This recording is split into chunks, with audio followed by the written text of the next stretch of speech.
Hi, everybody. This is Jana from Anchor Mind and Body, and I'm here with Anna Valle and then the amazing Dr. Evan Osar. For those of you who don't know, I am certified in IMS, which is the Integrative Movement System, and Dr. Osar has been my mentor for 5 or 6 years? At least. And yeah, I actually, believe it or not, Dr. Osar, Anna and I were at the same, what was it, Mania event? Yeah, some years ago. fitness thing, yeah. And we shared a room. And it was during that event that I met you and your beautiful wife, Janice. And Anna probably has lots of funny stories of me coming back to the room that night, trying to breathe three-dimensionally and getting very frustrated that I couldn't do it. So I'm really excited that you made the time to talk to us today, because I have been honored to have Dr. Osar as a mentor. Not only is he knowledgeable, but he and his entire staff are some of the kindest people I've ever met, and they will go out of their way to help me and my clients at a level that I have not found out of any other certification process. So, awesome. So anyway, I'm very humbled to have you with us today. So to begin, Dr. Osar, why don't you explain to us why you created IMS? Yeah, just my story briefly was very similar to a lot of fitness professionals. I started out actually as a fitness professional when I was in college. So when I graduated chiropractic college, I owed $150,000. And this is going back 22 years. So you think about today, that's probably more like $300,000. So I was living here. My first job was in Chicago, and I wasn't making much money in my first job. So I went back to personal training. I would personal train in the mornings, then go to my chiropractic office in the afternoons. Now, I worked at the East Bank Club of Chicago, which was the number one money-making club in the country. And it probably still is. That's where Oprah Winfrey, Michael Jordan, all the, lots of Bulls and Blackhawks and Bears players trained there. And I was a young guy at the time, and that's who I wanted to work with. And that's not who I got to work with. They actually sent me mostly the older population. And I found that very quickly that I was very ill prepared to work with that population.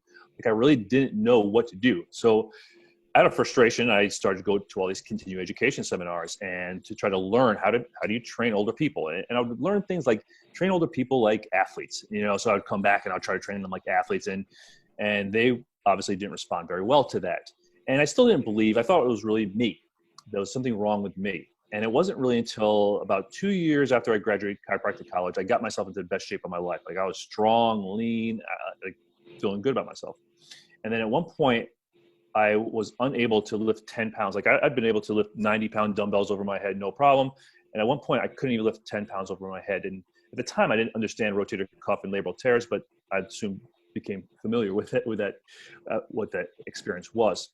So I got even more frustrated, because now here I am doing what I was taught by all the gurus in the industry to do with training. Wasn't helping my clients, wasn't helping my patients in my office. And myself at 30 years of age, I was broken. I was just broken down. So it was really a personal journey for myself to selfishly help my own shoulders. And in the process, I started to work with Janice. We had met and we started to work together, and she had a history of chronic migraines, 20 years of chronic migraines. She was stuck on medications literally every day of her life, birth control pills, over-the-counter medications, drinking tons of Coca-Cola to try to control the migraines she had since she was 5 years of age. And we started to playing around with things like alignment and breathing and some of these simple concepts that we teach in the Integrative Movement System. And she started to get better. I started to get better. And then we started to apply it to some of our patients, and they started to get better. And then we realized, like, oh, wow, there's something here. There's something to this. That was really the beginning of the Integrative Movement System. And then we started to teach it to fitness professionals like yourself. And you mentioned alignment and breathing, and one of the big questions we had were the ABCs. Now, any of us in the fitness business can figure out why ABCs are important, but we want to push this out to the folks who are at home right now, bored, and they want to stream fitness professionals talking about what we do. But but really, to explain to them, why are the ABCs important, and how does that relate to them right now when they're at home trying to exercise on their own with maybe not having their trainer or their group fitness instructor there to help them? Yeah, absolutely. It's a great question. And people think like, oh yeah, I watch my alignment, my breathing, my control, or maybe they don't know why they should watch the breathing. But there's one population that we can study. Of all the populations in the world, of all ages and all backgrounds, there's one population in the world that we can study and say, what do they do that's natural That's right. They haven't been taught anything. They haven't succumbed to postural issues or pain. They haven't had surgery, trauma, or injuries, most of them. And that's our children. So if we look at what we all did, all of us were born inherently with neuromotor programming, or how our brain and nervous system work together with our muscular system to develop posture and movement, optimal posture and movement. And if you look at a child move, it just looks different than most of us look as adults. It looks very effortless, right? It looks very easy. They're very upright. They're very loose and limber and mobile, and they have tons of energy. Most of the reason they have tons of energy is because they're not trying to fight themselves. And they don't fight themselves because they're doing three things very well.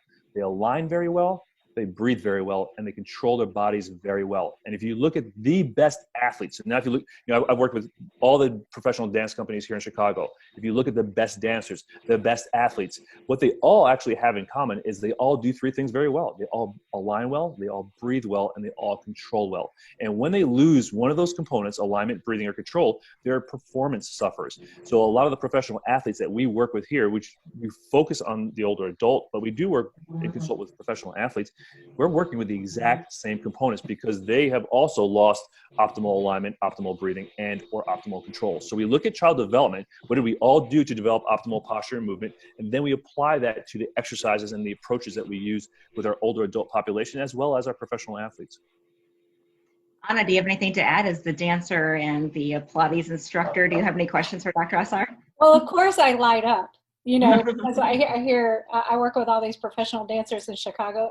And of course, Dr. Osar, from afar, I've been following you for quite a while.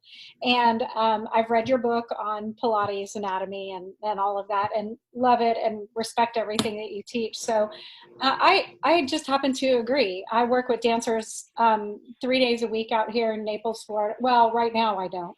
Right. But online anyway. But right. And we'll get back in the studio when it's the right time. But because I work with dancers, I'm constantly aware, right, of teaching proper alignment, not gripping in the back of the shoulders, making sure that they're wide across the collarbones, making sure there's, fluid movement, all the things that I already know that you teach, but I'm excited for our constituency to hear a little bit more from you. Yeah. So I just agree, even from afar, and understand exactly what you're talking about. Working with young athletes, they mobilize their bodies. They're more fluid as far as dancers go. Fluidity is very, very important. If you have no breath, you have no fluidity. You get locked in, you get locked down, you run out of energy fast, so yeah. Awesome. So that leads to another question then, Dr. Osar. Why should somebody want to have a trainer or a professional with an IMS background? Because you just don't do personal trainers. You've met with other chiropractors, with people in PT, Pilates instructors, yoga. I mean, there's a whole bunch of people you've trained. Why do you think it's important for folks to have that IMS training, and why, as an end consumer, should I look for somebody with an IMS training? Yeah, great question, because there's a lot of individuals out there, and unfortunately during this time, there's more and more people coming out. It's like, oh, I exercised once in my lifetime, or I used to be an athlete, so therefore now I can't do anything else. So I'm going to be a, health and fitness professional. So unfortunately, we're getting more of that, and it's not great for the industry. So it's hard for the individual, the consumer, to know who to trust, because everybody's saying things that are exciting and right and sound like they're legit. So the reason why you want to look for someone that's been trained in the Integrative Movement System is because, I remember, Jana, you is there feedback? I don't know. Is it my dog snoring? No, it's some kind of electric feedback. Apologize for that. So I remember when you and I first met, and you first came through our 3-day certification, and then you're like, why am I going to sign up for a year-long certification? It's, when you think about people that are at the highest level of expertise in any industry, if you think about a lawyer, a medical doctor, even a dancer, Anna, you talked about that, a medical doctor, a banker, a real estate agent, the people that are in it have studied a long time. They spent a lot of time, a lot of energy, put a lot of passion into making themselves an expert in their field. You guys hear that too? Yeah, I'm moving my phone, wondering if that was causing it. Okay. Yeah, that sounds better. So I'm not sure if that was it. Yeah, so every expert in every industry, they spend a lot of time and energy and investment of money and passion to learn and become experts in their field. And the fitness industry, unfortunately, unlike some of these other fields, there's a very low barrier to entry. Like I said, anybody that says that, that thinks that they exercise once in their life say, oh, you can become a personal trainer or a fitness professional now. And it's just not true. So it's like any professional you seek out, think about it like your real estate investor or your financial investor or your medical doctor. Go to somebody that's been trained and been trained well, so that way you're getting the education, the experience, and the knowledge of a true professional. I like those 3 words: education, experience, and knowledge. Not just, oh, I attended this thing for 24 hours and they tested me and now I'm certified. Correct. That just can't be enough for our public anymore. Correct. Well, first of all, I'm never going to live down the ROI comment. They bring it up to me every time I see them. Jen, are you getting your ROI yet? Yes. It's just a testament that I already put IMS through enough of a test. Yeah. Yeah. I did. It took. I mean, it's an expensive investment. It's been worth every moment of it, and I would tell anybody to do it. But I think it's funny that that's now my reputation as being the cynical one. But anybody who knows me well knows that's the way I roll anyway. So no, but it's good. But it's good because the thing is you as a consumer of fitness professionals or fitness professional services, you should question your fitness professional. Like, what is your background? How long have you studied? Who have you studied with? What is your approach? Because there's a lot of people that you can actually get harmed by. And the one thing that we pride ourselves on is like, we are not training people to cause harm. We are training people to work like medical fitness specialists or as medical fitness specialists. So you know how to take an assessment. You know what exercises are best for the individual. It's not just randomly throwing some exercises because they feel good or they just read them on or saw them on social media. You are true professionals that you have a way of looking and working and progressing your client that's safe and effective. And I think that's the key too, is so many times clients will come to us looking for reasons why they're having pain and help with that pain. And most of us aren't qualified to do that.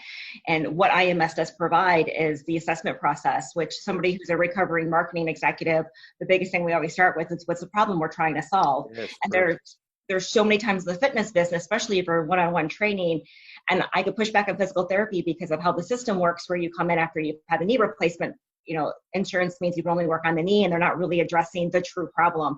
And that's why our IMS is magical, because you're empowering people, you're empowering trainers to help clients find what the real issue is and to work and to develop a program that will help them address those real issues. And not Absolutely. A lot of other programs are doing that, which is one of the last things I would like to ask is that, wow, our industry is being turned upside down right now. And we've been talking a lot about online for the past couple of years. I've always been someone who has not been a fan of online training personally, because I know I need to see and feel. I am still training clients online, but they're clients that I've had for a while, and I know their habits. I know how to help them. I will not take on a new client right now unless I don't really want to, because I can't assess properly. I don't feel like. Correct. And why I'm bringing this up is that I am so nervous that people are getting jacked up and hurt when they're trying to work out at home. What can we do to make sure, besides like all of us trying to put out our little snippets, but our time is valuable as well, and we need to make some money as well. What advice can you give somebody who's looking to work out at home and they're worried about their pocketbook like we all are? What should be they looking for when they're looking for an online program? Yeah, so that's really a really great question, because online training is likely the future now, because now we're recognizing that we can do online training. So more and more people are going to go that route. However, I do online consults. I just got off the phone with somebody doing an online consult, and I always preface it by, I had seen this girl before, so it was easy for me to sort of make the recommendations and changes and things like that. But when I'm consulting with somebody brand new, I'm a little nervous too, because I can't feel, and even though I can't see 3-dimensionally, I can only see 1-dimensional, and there's lots of things I will miss. However, I do tell the client that there are things we will miss. There's things that I won't be able to feel and know for sure based upon the fact that I can't get my hands on you. However, the one thing I always think about is, when you've been trained as a professional, the level that you're bringing to the client experience is still way higher than anyone else that's going to be working with that client or potentially working with that client. So if you are a client looking for fitness services and now you're going online, like, who do I trust? I would really look at individuals that have the training, like look at their training, like how long have they been in the industry? What are some of their principles, like the principles ABCs? Like if you look at how we train exercises, we're always looking at how the client aligns, how they breathe, how they control their movements. And Anna, you know that as a Pilates instructor as well. There's never an exercise we do that doesn't add those components in or looks at and incorporates those components. So if you're following a guru or a fitness guru or expert, see how they're training you. If all they're concerned about is burning and toning and getting a feeling of working a muscle, that's not the right way, especially if you've experienced chronic tightness or discomfort, or you just can't perform at the levels you once did. Look for someone that is actually taking the time to learn your history, like learn what you're about, learn what you've been through as far as your medical history, and is discussing things like your alignment, putting your body in the best place, and not just how well your muscles are working or how much you can squeeze muscles or tighten muscles or how toned they look. If they're walking around showing their tats and six-pack abs, I probably wouldn't go there. And I have no problem looking at six-pack abs and tattoos, but I want a professional who is dressed and acts and looks and sounds and educates you as a consumer like a professional would. Just like if you went to your medical professional, look for a fitness professional that acts that same way, and at least you're somewhat moving towards the best person that you can work with. Don't you think this plays into the whole journey in fitness, the journey of life that contains fitness? That's what I meant to say. Isn't that a whole journey, and it also has a mental and emotional aspect to it as well? Dr. Osar, do you mind just addressing kind of the whole journey with us? Yeah, absolutely. And we always talk about the journey when new patients come into our office, when that was possible, and and we'll get back there again, as you said. It's really about the process. We are all on a journey. We're all on our process, and I don't think you ever get there. People are like, oh, when will I have gotten to that end point? It's like, no, there's always another level to develop yourself, whether it be mentally, physically, spiritually. It's like, if you believe in spirituality or you follow some certain spirituality, you never stop being spiritual. You never stop growing and evolving in spirituality. Physical fitness is the same way. Emotional fitness is the same way. Relationships are the same way. When you think about like relationships with your children or your significant other, your family members, you don't stop working on a relationship. You just keep evolving. As you evolve, the relationship evolves. Fitness is 100% that. And unfortunately, I think the fitness industry is so short-ended. It's like, hey, get six-pack abs in 4 weeks, or burn and tone in 7 days, and you'll look different. And I'm like, that's all great, but to us, and I know you guys think the same way, it's a journey. It took you, especially if you're, my age, 50, I'm 51. I just turned 51 a few weeks ago. And you start moving into the latter half of your life. You really realize like it's a constant evolution of yourself, and those are the people that are going to come through this time, are the people that understand, like, hey, there's things that are not in my control. We can't control the weather and the politicians and all this other stuff. I can't control the virus, but besides by doing my part by social distancing and isolation and all that, but I can control my mindset. I can control what I do with my body. I can control what food I put in my mouth. And that's part of the journey, is just becoming more disciplined and more resolved to address the things that you truly have control over. And posture, movement, how you eat, how you think, how you support and empower others is all part of that process. I love it. Thank you so much. Well, and I can say with the clients that I see succeed the most with IMS are the ones who are ready for that kind of journey. Correct. And you can't force people into that journey. And that's not even an age thing. It's a personality and a mindset. And I think it's gratitude journals to every client, and it's amazing. The one, I could tell which ones would like it and which ones wouldn't. And the ones who were really uncomfortable with the gratitude journal are also the ones who aren't really progressing because yes. they're not ready. They're just not ready for it. And so, Correct. and that's one thing I forgot to mention when I introduced you, Dr. Osar, that I've always appreciated about you is that you do spend a lot of time talking about the mental side of, even for us as professionals working with folks, what do we need to do from meditating to journaling, but also how we can teach that to our clients because we're seeing them on a regular basis, and how that mindset actually will help them address some of the pain and gripping and tension that they have in their body, because this is a pretty important part of our overall health and wellness. And as trainers, we can't ignore that either. So absolutely, we all have to take care of ourselves so that we can be present and be able to take care of others. Perfect. Well, you are a master at this, and every question I had, you naturally answered on your own. So I appreciate it. Anna, are we missing anything? Anything you want to add? Not for me. I'm just so thankful to have you here with us, Dr. Osar, and for us to be able to push this wonderful time, information sharing and inspiration and science-based thought and all of that out to anybody who might just click on it. We appreciate you so very much. And I look forward to seeing you in person. Yes, it's a meeting in person, hopefully sooner than later, even though now it's May 1st at the earliest, right? Right. So, however, we're eternally grateful for people like you, because without you, it's just Janice and I and Sarah talking to each other, So it's great to have a community of like-minded individuals, and I'm truly appreciative of you, Jana and Anna. Is it Anna or Anna? It's Anna, but it's all good. Anna, because I used to call you Jana, so Jana and Anna. Wouldn't be the first. I'm truly appreciative of it, because one thing that, just the last thing to leave your audience with, is you are going to help our community get our message out, because people need to hear this message and need to know that there's things that are within their control that they can truly change. And again, like Anna, as you mentioned, it is a process that it's a lifelong process, and it's an investment. Not that you have to work with a professional for the rest of your life, but there has to be some kind of introspective work for the rest of your life. And that's a journey we're all on. And people that get it, they do awesome with the Integrative Movement System. And people that don't, that's okay. That's their journey. That's their path. And we let them go on their way, and that's okay as well. So we truly appreciate having a community of like-minded individuals that are getting this great information out to more people than we can reach ourselves. Well, and this is a time to do it, because in the marketing world, we would talk about a pandemic like this being a trigger for a lot of people. It could be a positive or a negative trigger. Correct.